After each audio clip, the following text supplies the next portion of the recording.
Bayangkan seseorang berkata padamu, kamu harus investasi sejak usia 20 tahun. Tapi kamu harus bekerja sejak usia 15 karena keluargamu tak mampu membiayai sekolah.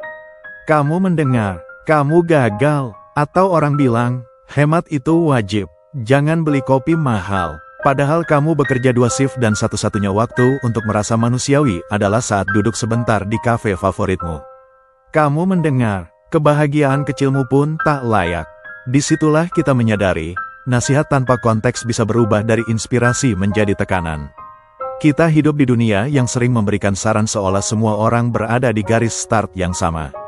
Padahal tidak, kita berasal dari latar belakang berbeda, pengalaman berbeda, dan luka yang tak sama. Di bab ini, kita akan menjelajahi bagaimana konteks membentuk keputusan keuangan seseorang. Mengapa satu strategi bisa sangat berhasil bagi A, tapi gagal total bagi B? Mengapa orang cerdas pun bisa bangkrut, dan orang sederhana bisa mandiri secara finansial? Semuanya kembali pada satu hal, konteks adalah segalanya. Jangan bandingkan bab 1 hidupmu dengan bab 20 orang lain. Anonim, selamat datang di bab paling manusiawi dari buku ini, di mana kita belajar melihat lebih dalam, bukan pada angka, tapi pada cerita di baliknya. Dalam teori ekonomi klasik, manusia diasumsikan sebagai makhluk rasional.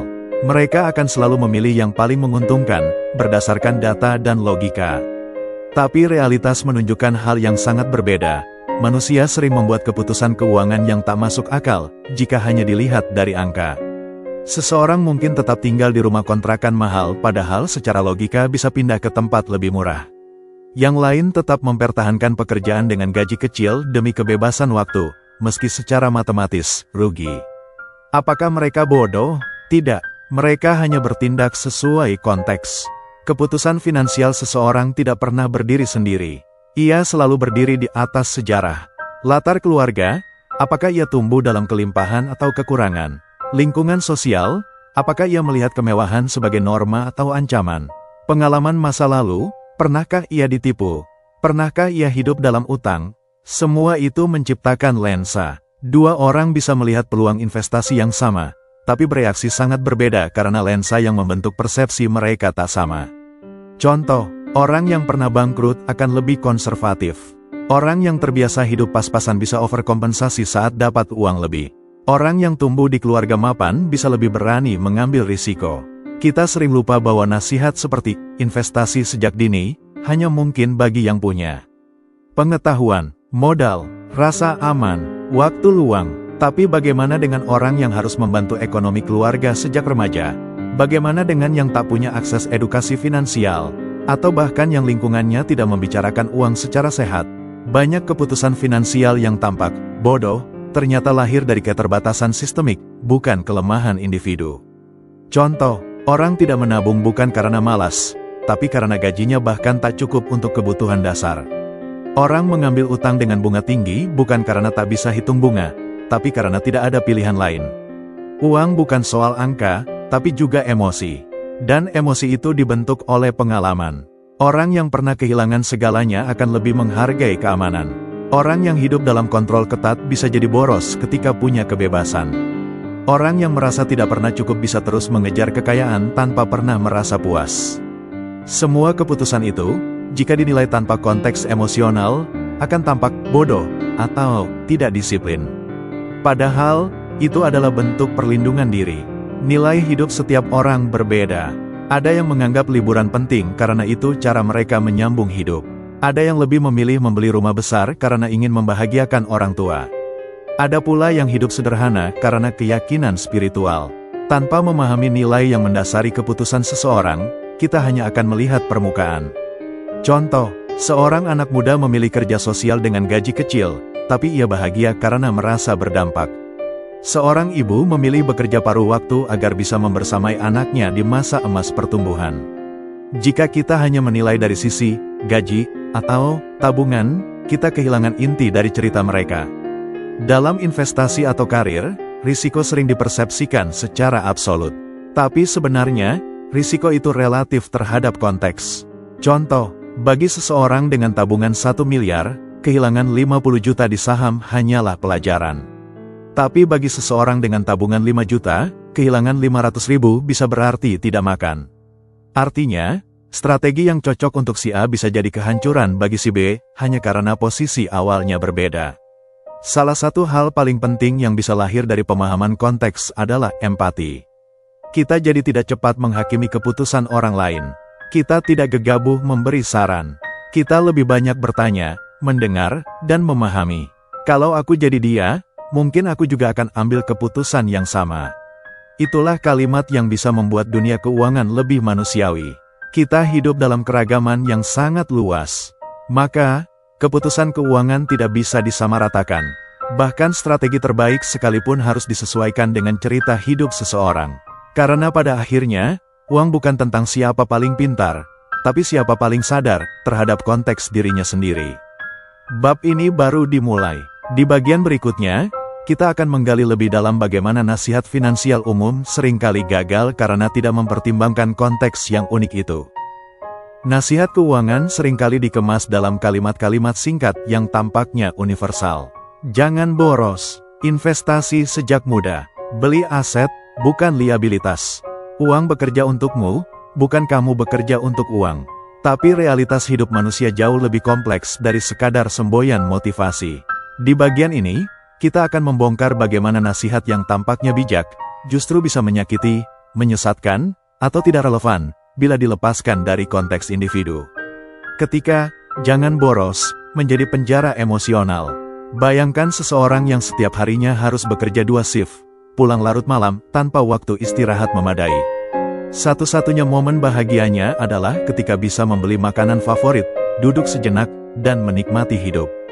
Lalu dia membaca postingan viral. Boros itu akar kemiskinan. Hanya orang bodoh yang beli kopi mahal tiap hari. Alih-alih termotivasi, dia merasa bersalah atas sedikit kebahagiaan yang ia perjuangkan. Ia mulai menyimpan rasa malu, bukan semangat. Dalam kondisi seperti itu, yang dibutuhkan bukan nasihat, hemat mati-matian, melainkan sistem dukungan, strategi peningkatan penghasilan, dan pengakuan atas perjuangan yang sedang dijalani. Nasihat tanpa empati adalah bentuk penindasan terselubung. Ketika mulai investasi sejak dini, tak bisa diterapkan semua orang. Nasihat ini bagus dan benar secara teori. Tapi mari kita pikirkan, bagaimana jika seseorang belum punya akses rekening bank? Bagaimana jika penghasilan bulanan selalu habis untuk bertahan hidup? Bagaimana jika ia hidup dalam keluarga yang menuntut bantuannya secara finansial sejak remaja? Ketika konteks tidak dipertimbangkan, maka nasihat tersebut terasa seperti ejekan. Investasi memang penting, tapi sebelum bisa melakukannya, seseorang butuh rasa aman, edukasi, waktu untuk belajar, penghasilan lebih dari sekadar untuk bertahan hidup. Jika syarat dasar belum terpenuhi, maka dorongan investasi justru menambah tekanan psikologis. Ketika, jangan beli liabilitas, mengabaikan kebutuhan emosional. Nasihat ini sering dikaitkan dengan gaya hidup hemat. Tapi mari kita telaah kasus. Seorang pekerja migran membeli motor baru. Orang lain bilang, itu liabilitas. Harusnya uangnya diputar buat usaha. Tapi mereka tidak tahu bahwa motor itu mempercepat akses kerja, menghemat waktu perjalanan, simbol keberhasilan di mata keluarga, sumber kebanggaan pribadi setelah bertahun-tahun berjuang. Apakah motor itu salah? Tidak, itu bukan sekadar angka, tapi makna. Nasihat harus mampu membedakan antara belanja impulsif dan pembelian bermakna. Dan hanya bisa dilakukan jika kita mengenal konteks hidup seseorang. Ketika, uang harus bekerja untukmu, justru menyiksa psikologis. Kalimat ini sering dijadikan motivasi untuk investasi atau membangun passive income. Tapi dalam praktiknya, bisa berubah jadi beban mental. Orang jadi takut berhenti kerja meski sudah burnout. Orang memaksa diri terus produktif di setiap jam. Orang merasa bersalah saat beristirahat. Padahal, uang tidak bekerja untukmu jika kamu kehilangan kesehatan mental. Uang memang bisa dikembangkan, tapi bukan dengan mengorbankan sisi kemanusiaan. Jika semua waktu habis untuk membuat uang bekerja, kapan kita hidup? Ketika orang sukses punya banyak sumber income, menjadi ajang banding. Fakta bahwa banyak orang kaya punya multiple income streams bukan berarti semua orang harus menirunya saat ini juga. Tanpa konteks, orang memaksakan buka bisnis sampingan meski tidak punya kapasitas. Orang mengorbankan waktu keluarga demi proyek tambahan yang belum tentu berhasil. Orang merasa gagal karena hanya punya satu sumber penghasilan. Padahal, Fokus adalah modal besar bagi yang sedang membangun fondasi. Konsistensi dalam satu hal bisa lebih kuat dari sebaran energi di banyak arah. Ketika kamu bisa jadi apapun jika mau berusaha mengabaikan struktur sosial. Kalimat ini sering dilontarkan sebagai semangat meritokrasi. Tapi tanpa konteks, ia menutup mata pada ketidaksetaraan akses. Ia mengabaikan hambatan sistemik. Ia bisa berubah menjadi sindiran bagi yang sedang berjuang. Realitasnya, tidak semua orang punya kesempatan yang sama. Tidak semua usaha membuahkan hasil instan. Tidak semua jalan terbuka bagi semua orang. Alih-alih motivasi, kalimat ini bisa jadi penyangkalan terhadap kenyataan sosial. Ketika mindset adalah segalanya, menjadi toxic positivity. Mindset memang penting, tapi bukan satu-satunya faktor. Terlalu menekankan pada pikiran positif, justru bisa membuat seseorang menolak realitas dan menyalahkan diri sendiri saat gagal. Ada kalanya, kamu tidak kurang bersyukur, kamu hanya kelelahan. Kamu tidak negatif, kamu hanya perlu ruang aman. Kamu tidak gagal, kamu hanya sedang bertumbuh dengan luka yang berat. Nasihat yang sehat bukan hanya menekankan, ubah pikiranmu, tapi juga, ubah sistem, perkuat komunitas, dan akui bahwa manusia butuh dukungan, bukan hanya niat. Nasihat keuangan yang baik adalah yang rendah hati. Ia tidak menggurui, ia tidak menghakimi, ia bertanya, mendengarkan, dan membantu menemukan jalan yang sesuai dengan kenyataan hidup seseorang. Karena pada akhirnya, uang bukan tentang siapa yang paling cepat kaya, tapi siapa yang paling utuh hidupnya. Bagian selanjutnya akan membahas bagaimana kita bisa membangun pendekatan keuangan yang lebih personal, empatik, dan kontekstual. Jika nasihat umum sering gagal karena mengabaikan konteks, maka apa jalan keluarnya? Jawabannya bukan membuat aturan baru yang lebih benar, tapi membangun pendekatan yang fleksibel, yang menghormati kenyataan setiap orang. Bagian ini akan mengeksplorasi bagaimana menciptakan sistem keuangan pribadi yang bukan hanya fungsional, tapi juga berakar pada identitas, pengalaman, dan aspirasi individu. Langkah pertama bukan membuat budget, tapi mengenali. Apa nilai yang paling kamu junjung? Apa ketakutan terbesarmu soal uang? Apa pola lama yang diwariskan keluargamu? Apa arti cukup bagimu? Tanpa jawaban jujur atas ini, semua rencana hanya salinan orang lain. Contoh, jika kamu menghargai kebebasan, strategi finansialmu harus fleksibel, bukan kaku. Jika kamu punya trauma masa kecil soal kemiskinan, penting untuk menyembuhkan luka itu sebelum mengejar kekayaan. Perencanaan tanpa pemahaman diri hanya akan menciptakan kegelisahan, bukan ketenangan. Banyak orang gagal dalam budgeting karena membuat rencana terlalu sempurna. Padahal, rencana keuangan harus adaptif terhadap fluktuasi penghasilan, memberi ruang untuk kesenangan dan spontanitas, menyisakan napas, bukan mencekik. Alih-alih 50-30/20 rule, yang kaku, gunakan pendekatan nilai prioritas. Sisihkan dulu untuk kebutuhan dasar, lalu arahkan dana ke hal-hal yang paling bermakna bagimu. Contoh, jika momen ngopi di luar memberi kesehatan mental, alokasikan dana untuk itu dengan sadar, bukan merasa bersalah. Budget bukan penjara, tapi peta yang memanusiakan kebutuhanmu. Strategi keuangan harus berubah sesuai usia, status keluarga, kondisi kesehatan, keseimbangan fisik mental. Jangan memaksakan standar produktivitas yang sama untuk ibu menyusui, fresh graduate, dan pensiunan. Mereka sedang berada di musim yang berbeda. Setiap musim butuh pendekatan unik. Musim bertahan, fokus pada stabilitas dan keamanan. Musim ekspansi, fokus pada pertumbuhan dan investasi. Musim transisi, fokus pada adaptasi dan refleksi. Penting untuk sadar, tidak ada strategi tunggal untuk seumur hidup.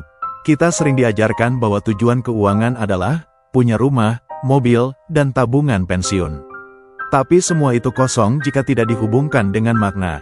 Tanyakan, apa kontribusi yang ingin aku berikan ke dunia? Apa warisan yang ingin aku tinggalkan? Bagaimana uang bisa menjadi alat untuk kasih sayang, bukan sekadar kekuasaan? Uang hanyalah alat, tapi jika diarahkan dengan niat baik, ia bisa menjadi kekuatan transformatif. Contoh, seorang guru yang menyisihkan penghasilannya untuk beasiswa lokal. Seorang pebisnis yang memprioritaskan kesejahteraan karyawan. Seorang freelancer yang memilih proyek bermakna meski dibayar lebih kecil. Uang yang punya misi akan membawa tenang, bukan cuma sukses. Keuangan pribadi jangan dilakukan sendirian. Tapi juga jangan dilakukan di ruang yang penuh perbandingan. Yang dibutuhkan adalah komunitas. Tempat bertanya tanpa rasa malu. Tempat berbagi cerita tanpa rasa bersalah. Tempat bertumbuh tanpa tekanan untuk sempurna. Bisa itu, grup diskusi finansial yang empatik. Teman dekat yang saling mendukung dalam tujuan keuangan. Terapi keuangan yang membantu menyembuhkan trauma lama. Uang terlalu emosional untuk dibicarakan sendiri. Maka, bangun ruang aman, tempat kamu bisa berkata jujur, aku sedang kesulitan. Tanpa rasa takut dihakimi. Kita terbiasa melihat grafik pertumbuhan selalu naik. Tapi kehidupan nyata tidak seperti itu. Kadang kamu menabung, lalu terpaksa memakai semuanya untuk biaya rumah sakit. Kadang kamu bangkrut, lalu bangkit. Kadang kamu salah ambil keputusan. Itu bukan kegagalan, itu kehidupan. Berikan ruang untuk gagal dan belajar, jatuh dan bangun, berubah pikiran, mengubah rencana. Uang yang sehat bukan uang yang sempurna, tapi uang yang selaras dengan hidup yang terus bergerak. Kita bisa membangun pendekatan keuangan yang personal, bukan fotokopi orang lain. Empatik, bukan idealistik. Realistis, tapi tetap bermakna. Karena uang bukan tujuan akhir, tapi salah satu bahasa untuk mengekspresikan siapa dirimu, dan nilai apa yang kamu perjuangkan. Setelah melalui pembahasan tentang pentingnya konteks, dan bagaimana nasihat umum sering gagal menyentuh realitas individu, kita sampai pada puncak bab ini, momen refleksi. Bagian ini adalah undangan untuk memaknai kembali uang bukan sebagai angka semata, tapi sebagai cerita yang hidup di balik setiap keputusan, pilihan, dan pengorbanan. Kita bisa tahu siapa seseorang bukan dari saldo rekeningnya, tapi dari bagaimana dia menggunakan uang. Apakah ia memberi saat mampu, atau menimbun karena takut? Apakah ia membeli untuk pamer, atau untuk menyambung hidup? Apakah uang membuatnya sombong, atau membuatnya rendah hati? Uang mencerminkan apa yang paling penting bagimu, apa yang paling kamu takutkan, apa yang ingin kamu capai dalam hidup.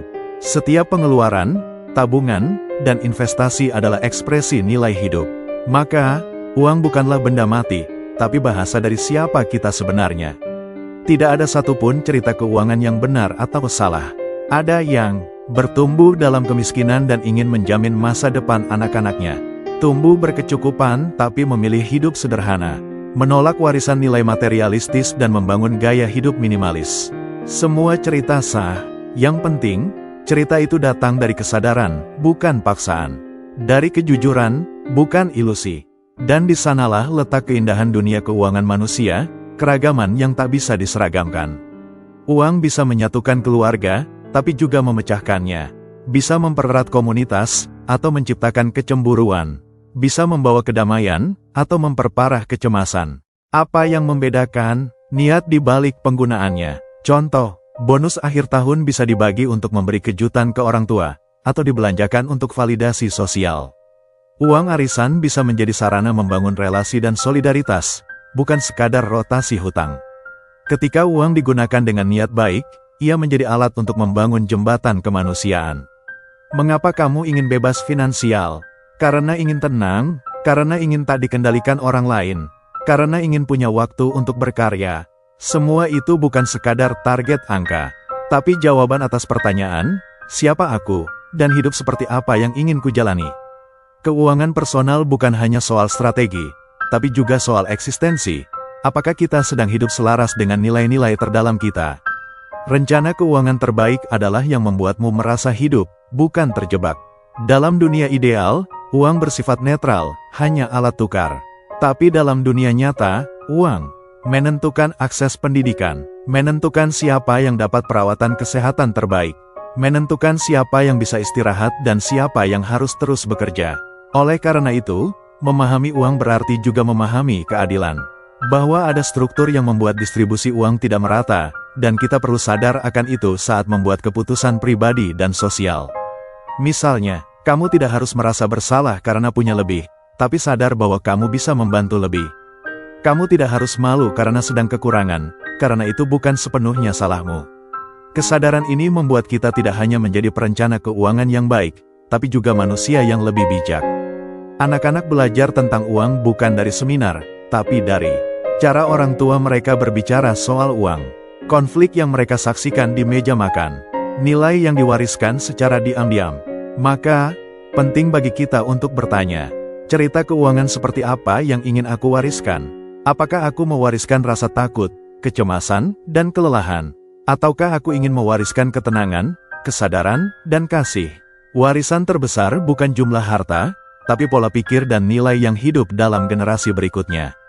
Kita tidak bisa mengubah masa lalu, tapi bisa mengubah cara kita memaknainya. Dari "saya selalu gagal mengelola uang" menjadi "saya sedang belajar dengan penuh keberanian".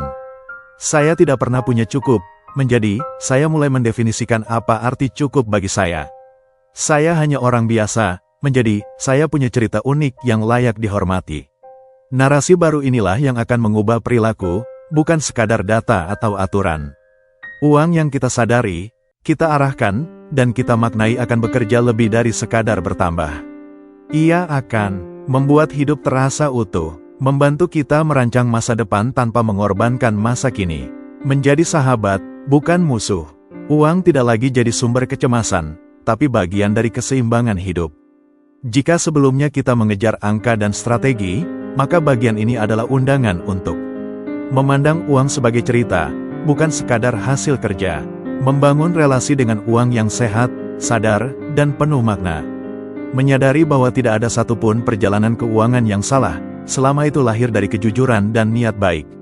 Karena pada akhirnya, uang akan habis, inflasi akan datang, sistem akan berubah. Tapi cerita yang kamu tulis tentang nilai, kasih, dan keberanian akan tinggal lebih lama dari nominal manapun. Bayangkan sejenak, malam yang sunyi, segelas teh di tangan, dan kamu sedang melihat kembali hidupmu.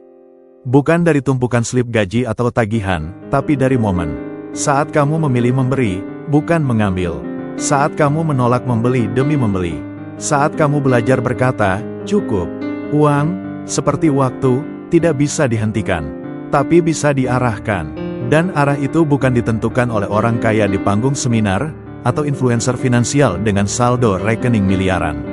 Arah itu kamu yang tentukan. Selama bab ini, kita telah berjalan melintasi berbagai aspek.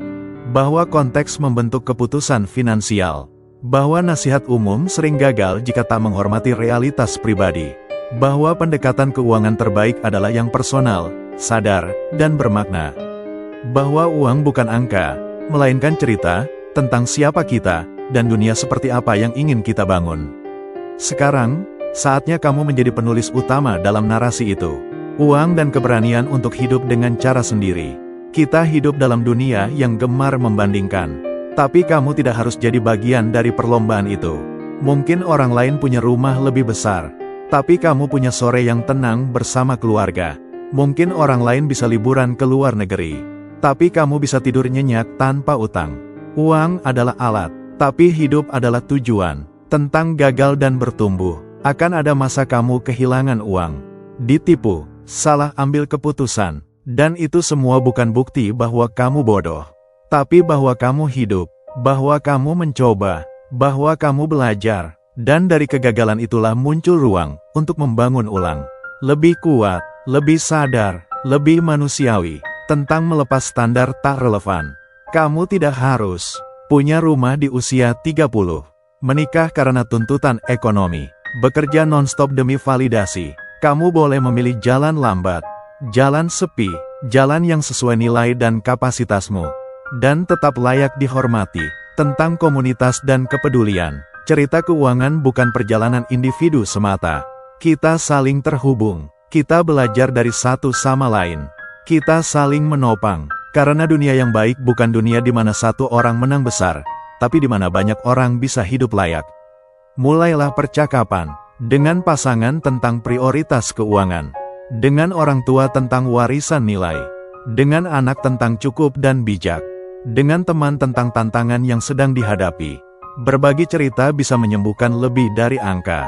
Tentang warisan tak terlihat, anakmu akan mengingat. Apakah kamu takut atau damai ketika bicara soal uang? Apakah kamu memilih waktu atau uang? Apakah kamu mengutamakan nilai, atau sekadar nominal? Kamu tidak hanya mewariskan harta, tapi juga cara memandang hidup. Dan warisan itu tak ternilai. Uang dan kebebasan yang sesungguhnya. Bebas finansial bukan berarti tak bekerja, tapi berarti bisa memilih pekerjaan yang bermakna, bisa menolak yang bertentangan dengan nilai, bisa beristirahat tanpa rasa bersalah. Bebas bukan soal saldo, tapi soal diri yang utuh. Di ujung segalanya, cerita yang tersisa. Kelak, ketika tubuhmu lelah dan usia menua, kamu akan menoleh ke belakang. Bukan pada grafik penghasilan, tapi pada momen ketika kamu menolong orang lain. Hari ketika kamu memilih pulang lebih awal untuk melihat anakmu tidur. Saat ketika kamu berkata, "Aku tak kaya, tapi hatiku penuh." Dan di sana, kamu akan sadar, uang bisa habis, tapi cerita tak akan pernah hilang. Karena pada akhirnya, yang paling layak ditinggalkan bukan rekening besar, tapi hidup yang dijalani dengan penuh keberanian, kesadaran, dan kasih. Sekarang, giliranmu menulis cerita uangmu sendiri. Dan semoga, apapun bentuknya, itu adalah cerita yang membuatmu damai. Jika kamu sampai di bagian akhir bab ini, percayalah, kamu bukan hanya membaca, kamu sedang mengubah cara pandangmu terhadap uang dan hidup. Uang adalah cerita, dan kamu adalah penulisnya. Apa yang bisa kamu lakukan setelah ini? Bagikan ceritamu, ceritakan di kolom komentar, apa pelajaran terbesar yang kamu temukan dari bab ini? Cerita keuangan apa yang sedang kamu tulis sekarang? Dukung konten reflektif seperti ini. Jika kamu merasa video ini membantu membuka perspektif baru, tekan tombol like, subscribe, dan nyalakan lonceng agar kamu tidak ketinggalan narasi-narasi mendalam berikutnya. Sebarkan kepada teman dan keluarga. Kirimkan video ini kepada seseorang yang kamu tahu sedang berjuang, entah karena tekanan finansial, kecemasan, atau hanya ingin dimengerti. Kadang, satu narasi bisa menjadi titik balik hidup seseorang. Gunakan hashtag. Jika kamu membagikan cuplikan atau refleksimu di media sosial, gunakan hashtag. Tagar cerita uangku, tagar keuangan manusiawi, tagar hidup dengan nilai, tagar belajar tenang, tagar psikologi uang. Komentar dan diskusi terbuka. Tempat ini bukan ruang sempurna, tapi semoga jadi ruang aman untuk bertanya, berbagi, dan saling menguatkan. Karena kita sedang belajar bersama, bukan untuk jadi kaya duluan, tapi jadi damai duluan. Sampai jumpa di bab berikutnya. Tetap tenang, tetap manusia.